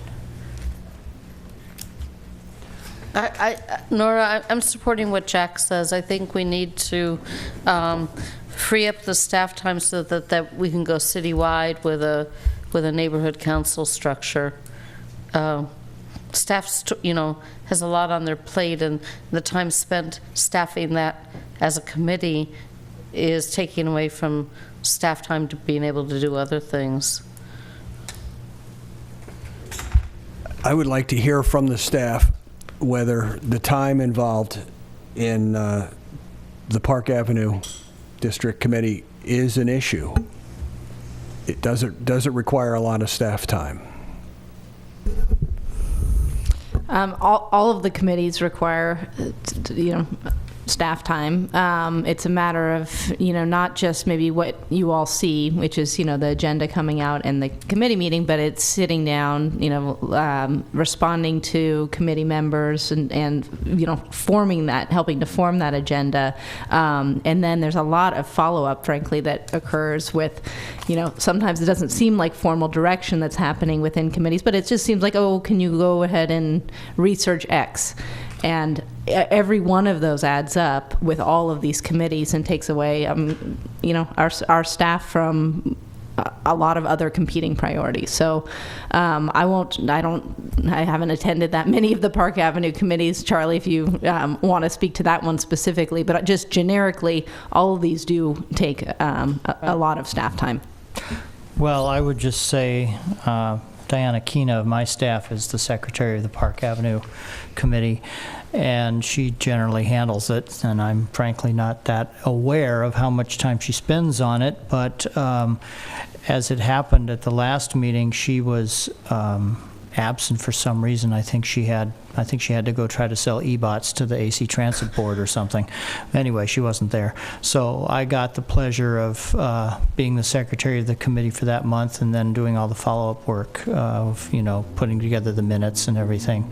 And I didn't get anything done for a couple of days after that committee meeting, just because of the amount of work it took. So I was thankful that she's usually around to handle that kind of stuff. But it does take some time. Just as a further extension of this question, does the technical side of the Park Avenue District and the requirements that the city has invented to create the district, the beautiful district that it is, are those quite complex? Are they understandable on first reading for, say, a new committee member coming on to that committee? One thing I think it's important to understand is that the Park Avenue District, the guidelines for it and so forth are implemented through the Park Avenue District Plan, and the Park Avenue District Plan is the Park Avenue District Plan is implemented through an overlay zone in the zoning regulations. So all of that stuff mostly gets handled by the Planning Commission, or by staff if they're staff level applications. The Park Avenue Committee doesn't really get involved, except in a cursory way, in actually implementing the Park Avenue Plan. That's primarily done, as I say, through the development process by the Planning Commission or by the staff. They developed the plan initially many years ago, but there's not that involved in implementing it. Yeah, it's completed. I'd like to ask a question, Mayor. I think it's a noteworthy effort to try to expand what this Park Avenue Committee is doing into neighborhood groups. But it would probably behoove the council to take a look at how do we measure the success of this program. Say, in a year from now, do we have neighborhood groups established, say in the North Side or in the Triangle, things like that? Or, there has to be some kind of accountability to this change, because clearly what's going to be happening here is the committees will be staff-driven. And I look at the bylaws and I see no real connection between the committees and the council, once we've eliminated council members from participating in the committees. So I'm just asking the council to incorporate something at the end of the year. How successful have we been here with this change? Have we increased the participation? Have we broadened the participation? Have we really established neighborhood councils? I'm thinking of something that we really, I consider failed out, and that is, no offense, Ken, the neighborhood watch programs. At one time they were very active, and then they kind of just went away or didn't. That's attributed a lot to the fact that we have such a good policing. But I'm looking for accountability. These are substantial changes here, and I think it's a good idea to try. I really do. But let's put a little tag on the end of it and say, at the end of this year, what have we accomplished? Are we getting more participation? When you talk about, the citywide meetings, who are we getting? Are we getting people to these meetings, or is it the same 15 or 20 people that come to the council meetings? I agree with Nora. I think it's a good idea to check in after a year, but also understanding that, for example, there are some parts of the city that don't have the built-in infrastructure around the HOAs. And so our outreach and our strategies might need to be revisited in a year for those areas. Even the ones for the HOAs. Watergate has 1,249 units. You go to those Watergate homeowners meetings, and if there's 10 people there, it's a standing room only crowd. So let's do this. I think it's a good. Somebody's done a lot of hard work on this and crafted it. We should move forward, but we should certainly check at the end of it: is it accomplishing what we want, which is more participation from the people? I also want to make a comment about the removal of city council members as liaisons with the committees. And in my very tactless sort of way, I'll just say that the rationale for this is to remove any undue influence that a council member might have on a citizen body, so that the members of the committee are able to express their ideas freely without feeling the weight of an elected and what they have to say as perhaps exerting some extra influence. And that's a motivation and a rationale that I support for exactly what you're saying, which is that we really want to have genuine citizen input and not just have people go along with whatever the electeds want to push on that committee. And Lord knows I get as opinionated as everybody else about what I want to see happen. So I think it's a good move to take us out of it. Yeah, I agree. Yeah. I just wanted to speak about the frequency issues that we heard about in public comment. I appreciate the fact that we have members of the Economic Development Advisory Committee and the Finance Advisory Committee come and talk about how much they have appreciated the work they've been able to do and how they appreciate the time that it takes to get this work done. And I think in light of our new structure with the work plans that we can maybe be open-ended in terms of those, the frequency of those meetings. Maybe once we establish our work plans, we can revisit the frequency and really take a hard look at what has made it to the agenda in concert with our objectives as a city, in concert with our objectives for our fiscal year, in concert with the agendas set by these groups and are really dedicated community members who are willing to put in the time and dig in to these weighty issues.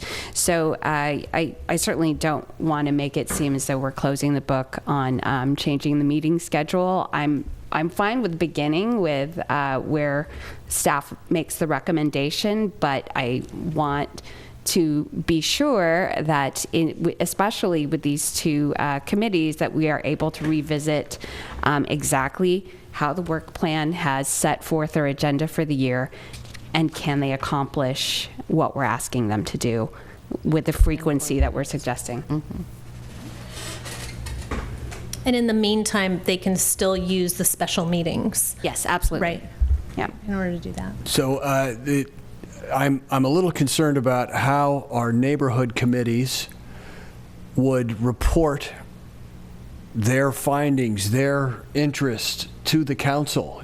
You know, would that really? I don't see how that's spelled out here. In other words, are we going to leave the Park Avenue committee just to have without staff, no structure on how to come forward?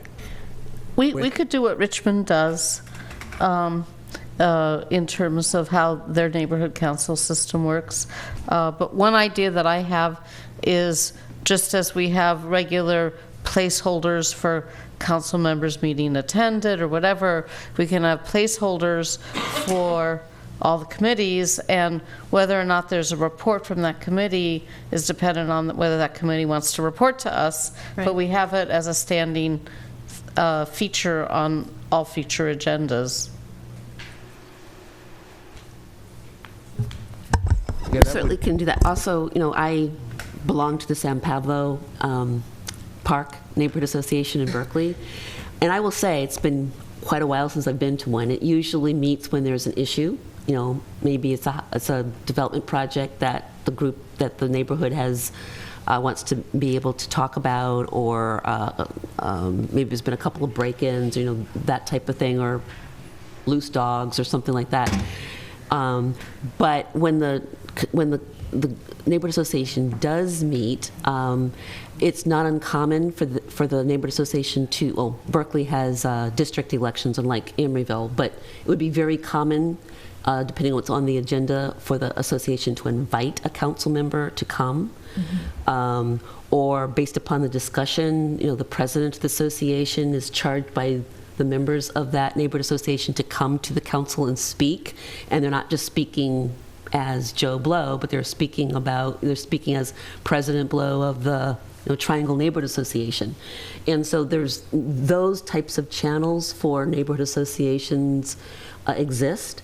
I think the challenge is to keep them ongoing, and I think maybe part of the comment we're having about staff being a little dominant is that if you don't have I think there's a cyclical kind of thing when neighbors tend to really be engaged. When things are good, oftentimes people are less engaged, and when there's an issue, they're more engaged. And I don't know how you get around that, but there are definite channels by which issues can be brought up if you're not a regular committee. We've had the city manager come to our neighborhood association, ask that, or the beat cop come. I mean, it's all, so you can still draw down upon city staff to come and support you. It's one way. Sometimes you get people there. The beat cop's going to be here for this, for the October meeting. Come on out, introduce yourself. Okay. All right, so let's take the first resolution. This is amending the local roster of boards, commissions, and committees for this fiscal year and revising the local appointments to the list for the calendar year of 2015.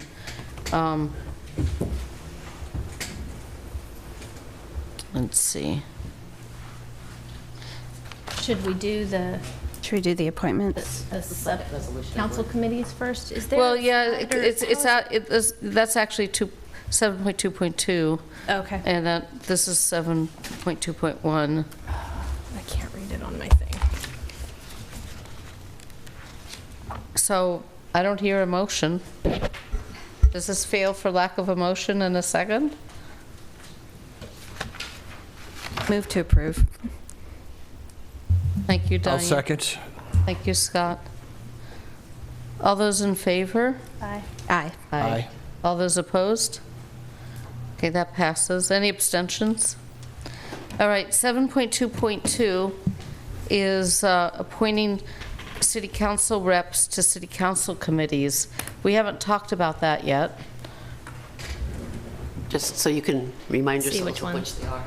So there's 6 committees, and I need to preface this by saying, I mentioned this in public session before, but anything that I'm on is going to have to meet after the regular workday. And the problem about these city council committees is they've generally met during a standard workday, which is really hard for me. So anything that I'm going to be on, we're going to have to look at changing the time.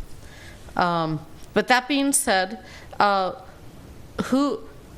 we have 2 people who could be on each committee. I'll just run through the list. Who wants to be on budget and governance? I'd like to be on that too. Okay, Nora and Jack. Are we going to have more interest than there are slots? We might. I would be up for it. I'm interested as Okay. well. Okay, so that's 3 for slot 2. Let's see how this shakes out. Community services. Jack.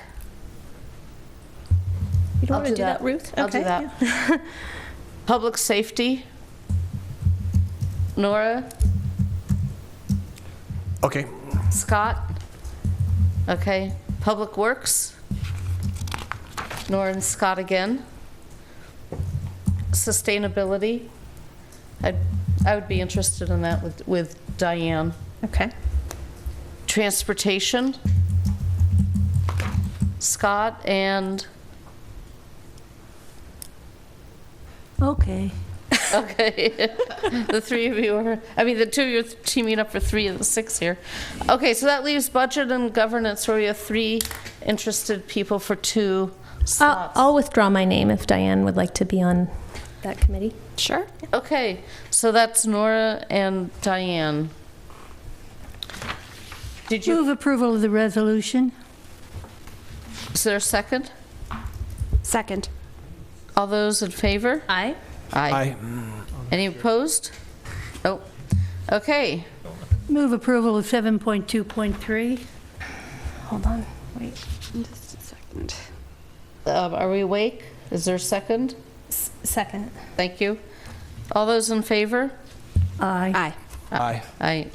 Any Move opposed? approval of 7.2.4. I have to ask a question. Where was the committee composition for the Economic Development Committee? It's difficult for me to find where things are on this new app. I apologize. It's in the roster. So that was already, that was 7.2.1 because I had comments Yes. for that one. I'm sorry. Can we please revisit that? Sure. I'm sorry. Sure.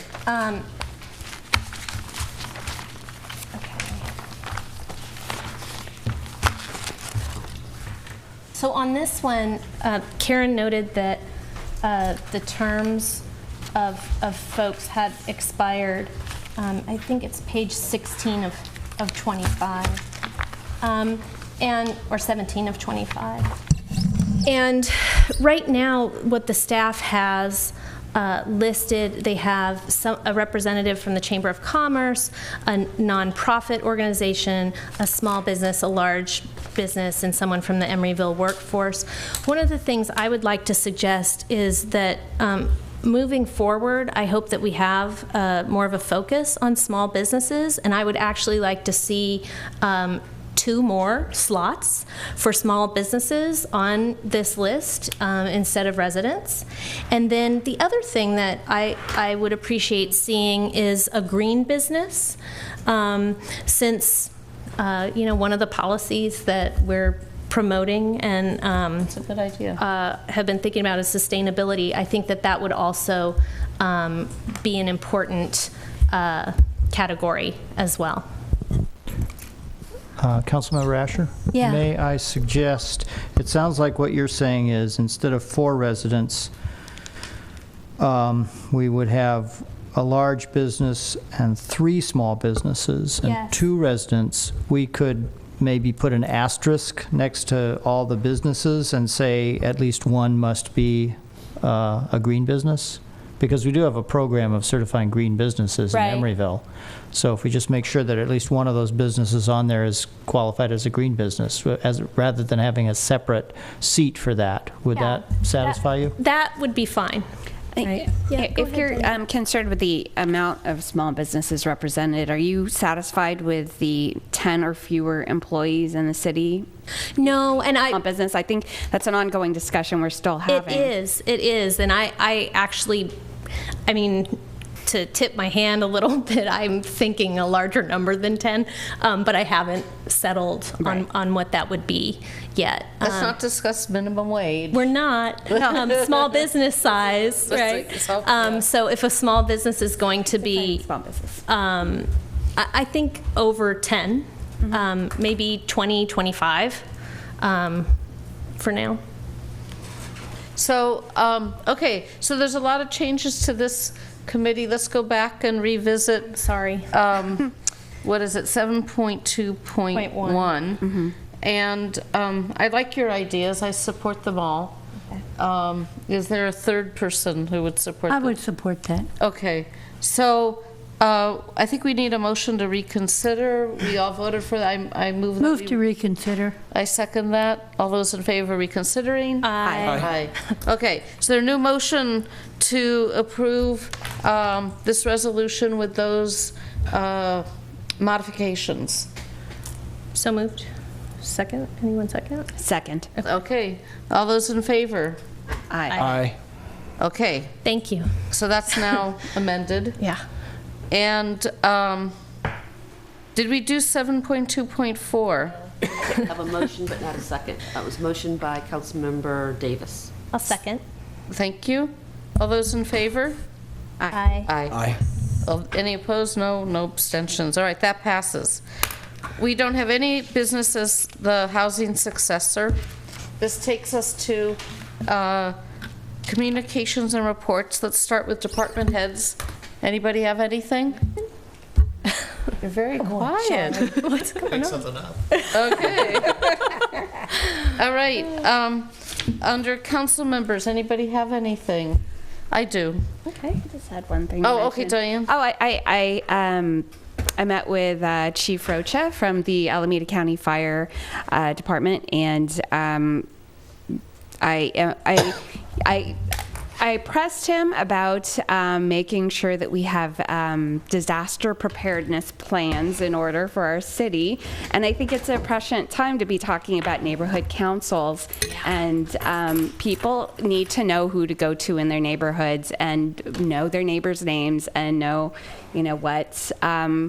what the plan is should something happen, including us as elected officials. And Ruth, I think you might have mentioned one evening that Scott and I are newly elected, and we've never been trained in what is our role if a disaster were to happen. So I look forward to at some point being prepared with some personal emergency preparedness and CERT training happening here in the city, hopefully before the end of this year, hopefully by fall. And there's a role that you play as a public official in a disaster as well. And you need to be oriented on that. I need to be oriented on that. I am not. That's right. All right. So thank you. Richard, I'm really glad you're here. I want to talk about, yes, you. I want to talk about an appointment that needs to happen from the city of Emeryville to the County Commission on Aging, which is a county-wide body under the Area Agency on Aging.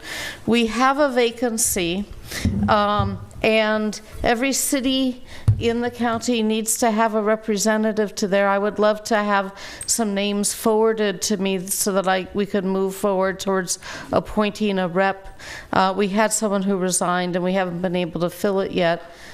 So please, at the next local commission on aging, talk about getting a rep for the county-wide commission on aging. I do believe they meet monthly, and they probably have subcommittees. So it's a commitment of probably 2 meetings a month, a full commission meeting and then a subcommittee of that commission. And the purpose of that committee is to further the goals of the Older Americans Act at the local level, which is to provide a community-based system of supportive services to keep people living independently in the community. So I'm hoping you can get some names to me in the next month and maybe even consider it for yourself. I don't know. But at any rate, I did want to say we have that vacancy, and I'm hoping people will respond to the call for that service. We've put it on the city website, I understand, and also it should be going out in the e-newsletter as well. So with that, is there any... I have some brief comments. As my fellow council members know, I sit on the Alameda County Mosquito Abatement Committee, and I just need to report to the public a few things. It's quite a buzz, I know. The first West Nile bird death was reported very early of the season. A crow was found in Fremont, infected with West Nile. And this is a factor. We have to think about this disease here in California. So I just would like the public to know that maybe they should consider insect repellent when they're outdoors and that issue. And also there's a new viral disease headed our way from Florida, I think it's called chikungunya disease, and so that's coming our way. And then also, my wife and I have been visiting some other communities who have interesting approaches to low to moderate income housing. We were at the town of Bolinas, and much of this town is owned by a land trust, and they have very stable residents who rent from the land trust. It's fascinating to see this approach to low to moderate income housing. And then the other place we visited was in Richmond. It's called Atchison Village, and they have 400 units of limited equity housing, and it's a fascinating place, very successful community. And I would love them to come and tell us a little bit about themselves, as well as the Bolinas Land Trust sometime in the future. Thank you. I have a meeting that I'm going to report on, even though I have not yet attended it, which is that I'm meeting with the East Bay Mud president and then the rep for our district. The drought is serious. There'll be big news coming out. I'm not yet sure what that is, but I want to alert people that they have changes afoot. I don't know what they are, but once I learn, I will pass that on. So, yes. Before you close, I had a couple things I forgot. Okay. Now's a good time? Now's a good time. Okay. So first, just on the Stanford Avenue Park expansion, I just wanted to let you know that on Monday we closed escrow with respect to the exchange of property between the city and the doctors to make the ultimate configuration, put it in place, and you will start seeing some construction activity out on that stretch of the block between Doyle and Hollis in the coming weeks. Essentially, first there will be constructing the new parking lot improvements that the doctors own, and so once that's done, then the park improvements will start. So that work is underway. And then secondly, after the close of this meeting, can you allow me to report out from closed session? Oh, I forgot. Sure. All right. Thank you. All right, so with that, we'll close this meeting, and would you please report out of closed session? Thank you. The City Council met in closed session earlier this evening regarding real property negotiations between the city and EAH Inc. regarding 3706 San Pablo Avenue project. An update was provided and direction was given to the city attorney regarding terms of the disposition of property. Thank you. All right. So that's closed too. We are adjourned. All the meetings are adjourned.